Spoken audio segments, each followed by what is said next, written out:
কৃষ্ণ কৃষ্ণ বান্ধৱ মাতৃসকল বন্ধু বান্ধৱীসকল নমস্কাৰ। শ্ৰীমদ ভাগৱত মহাপুৰাণৰ তৃতীয় স্কন্ধৰ পৰা শ্ৰীকৃষ্ণ লীলা কথাৰ পৰৱৰ্তী কীৰ্তন ভাগ আগবঢ়াইছোঁ। জয় গুৰু শংকৰ, জয় গুৰু মাধৱ, জয় শ্ৰীকৃষ্ণ। পদ ভগৱন্তৰ দেহশ্ৰীৰ বৰ্ণন। যেতিয়া চাৰিসিদ্ধ মুনিয়ে দুই দুৱাৰপালক জয় বিজয়ক অভিশাপ দি দিলে, তাৰপিছত তেওঁলোক নানা ধৰণৰ কাকতি মিনতি কৰাৰ পিছত তেওঁলোকৰ মাজৰ কথোপকথনৰ পিছত ভগৱন্ত তেওঁলোকৰ ওচৰলৈ আহে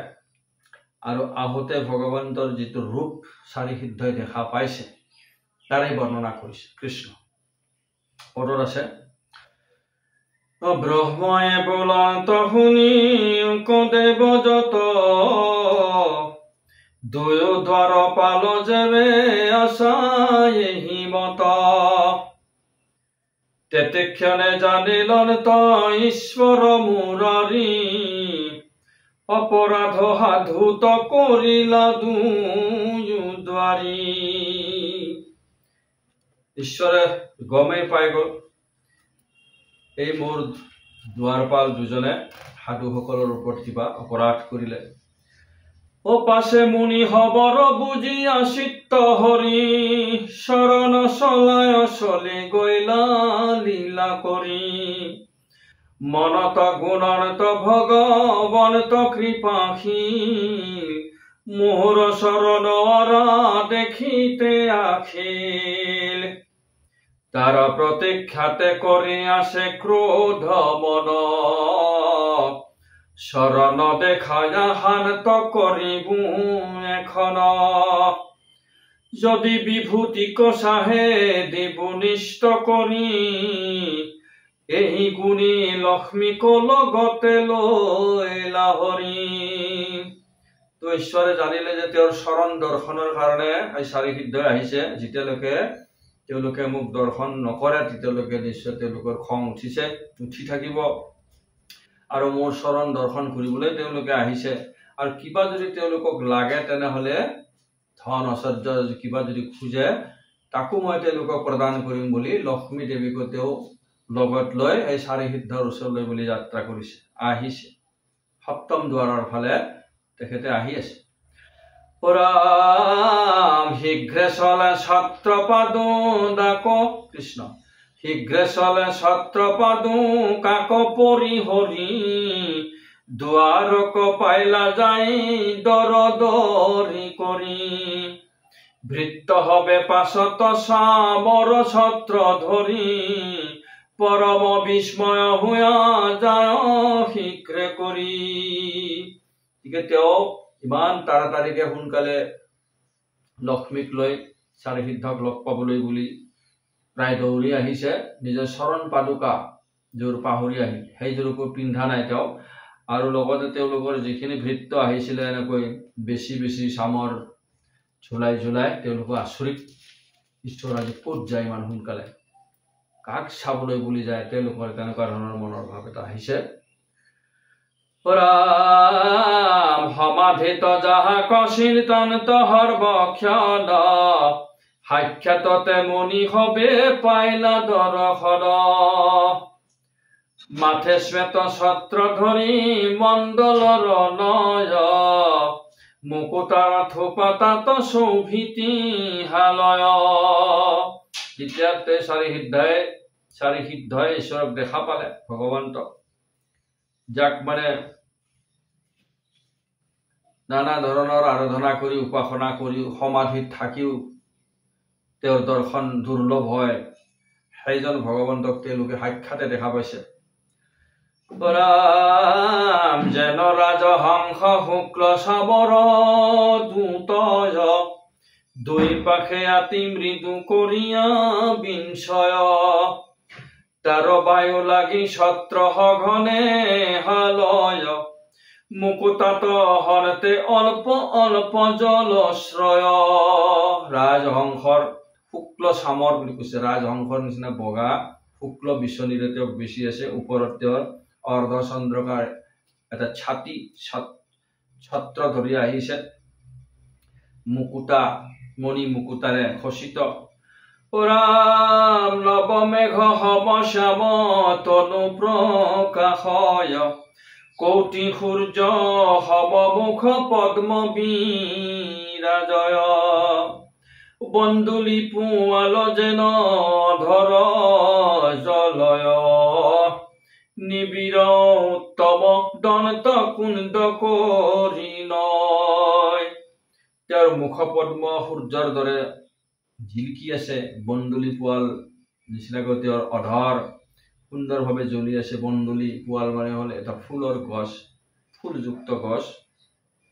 এটা বিশেষ ধৰণৰ গছ কাৰণে ঈশ্বৰৰ লগত সেই গছৰ তুলনা কৰিছে গছৰ পাত বা ফুলৰ তুলনা কৰিছে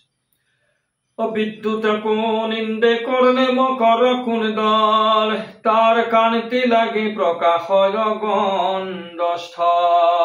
কৰ্ণত মকৰ কুণ্ডল পিন্ধি আছে তেওঁ আৰু সেই তাৰ এনেকুৱা ধৰণৰ চমক যেন বিজুলীকো মানে তেওঁ চেৰাই যাব এনেকুৱা ধৰণৰ সুন্দৰ তাৰ পৰা চিকমিকাই আছে বিজুলীও পাত্তা নাপায় এনেকুৱা ধৰণৰ কৈছে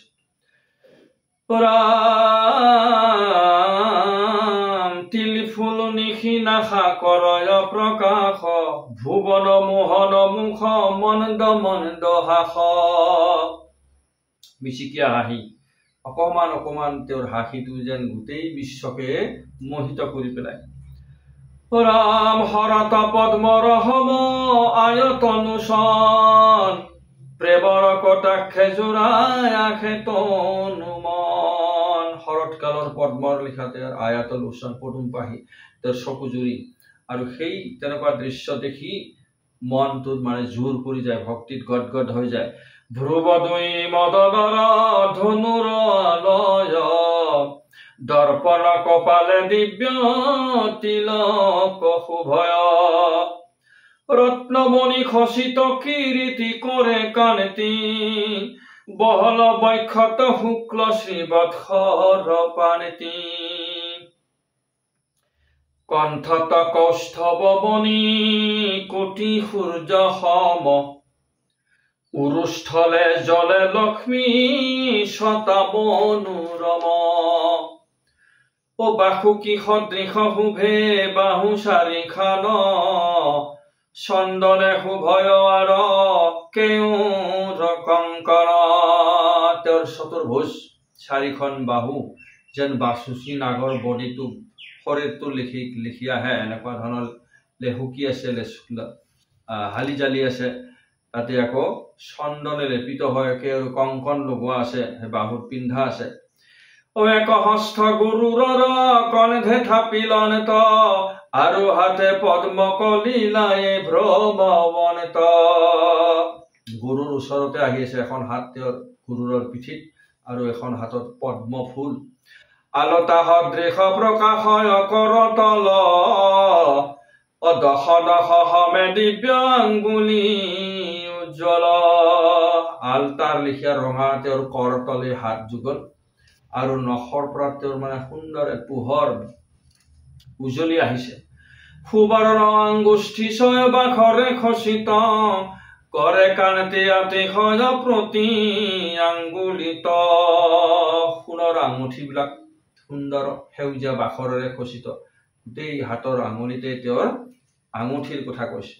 শ্যাম হৰিৰ তপিত পাত জাতিষ্কাৰ স্নিগ্ধ নীল মেঘে যেন বিদ্যুৎ সংসাৰ তেওঁৰ শ্যাম শৰীৰত পীত বস্ত্ৰ সুন্দৰ সুশোভিত হৈ আছে বুলি কৈছে ৰাম চাৰি বাহু মধ্যে শুভে মুকুতাৰ হাৰ নিৰ্মল আকাশে যেন শুভে জলধৰ ৰাম পঞ্চবৰ্ণ বনমালা আপাদলম্বিত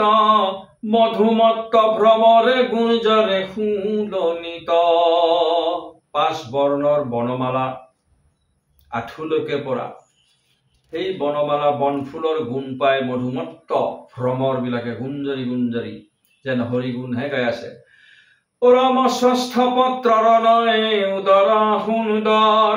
যেহেন জলৰ পাক নাভি সৰোবৰ বহল জংঘাত পাত ভনি কৰে কান্তি উপরে মেখলা তাত কিঙ্কিণীর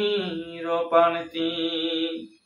উরু যুগর বকল বাহু করি কর সুবলিত জংঘা দিবে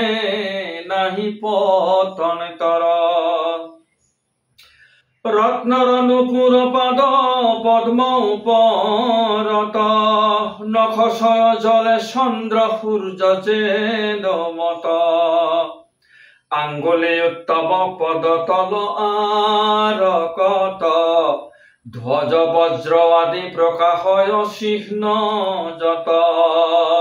তেওঁৰ পদতলত ধ্বজ বজ্ৰ পংকজ জব এইবিলাক চিহ্নই প্ৰকাশী আছে ভকতৰ ধন হিতু অৰুণ শৰণ ভকতি বৰ্ধক তিনি তাপ বিনাশৰ হিতু ৰূপে লক্ষ্মীৰ গৰ্বক কৰে সাই যাক ভক্ত হবে হৃদি চিন্তন্ত সদায় এনেকুৱা ধৰণৰ তেওঁৰ ৰূপ এই ৰূপত